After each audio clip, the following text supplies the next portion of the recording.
ನಮಸ್ಕಾರ. ಪಬ್ಲಿಕ್ ನುಡಿ ಕನ್ನಡ ನ್ಯೂಸ್ಗೆ ಸ್ವಾಗತ. ಮುಖ್ಯಾಂಶಗಳು. ಗಣೇಶ ಚತುರ್ಥಿ ವಾರ್ಷಿಕ ಹಿಂದೂ ಹಬ್ಬ. ಭಾರತದಲ್ಲಿ ವೈಭವದಿಂದ ಆಚರಿಸಲಾಗುವ ಹಬ್ಬ. ಪ್ರತಿ ವರ್ಷ ಭಾದ್ರಪದ ಮಾಸದ ಶುಕ್ಲ ಪಕ್ಷದ ಚೌತಿಯ ಚತುರ್ಥಿಯ ದಿನದಂದು ಈ ಹಬ್ಬವನ್ನು ಆಚರಿಸಲಾಗುತ್ತದೆ.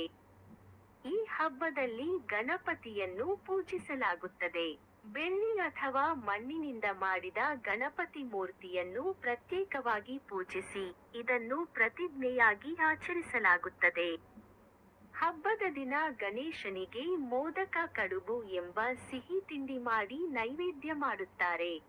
ಜನರ ತೋಟದ ಗೊಂಬೆಯ ಮುಂದೆ ಮೆರವಣಿಗೆಯಂತೆ ವಾರ್ಷಿಕ ಜಾತ್ರೆ, ಯಕ್ಷಗಾನ, ನಾಗರಿ ಭಜಾನ ಜೊತೆ ಬಾಜಾ ಭಜಂತ್ರಿ. ಗಣೇಶ ಚತುರ್ಥಿಯ 5ನೇ ದಿನದಂದು ಗಣೇಶ್ ಬಬ್ಬುನು ವಿಸರ್ಜನೆ ಹಿಲ್ಕೃತ್ಯ ಲಾಲಿ ಭಾಗವಹಿಸಿ ನಾನು ಗಣೇಶ ಹಬ್ಬದ ಬಗ್ಗೆ ಮಾತನಾಡಲು ಹೊರಟಿದ್ದೇನೆ. ಕಳೆದ ವರ್ಷ ಆದ್ದರಿಂದ 21 ನಮಸ್ಕಾರಗಳನ್ನು ಕೈಮುಗಿದು ಬಿಡಿ.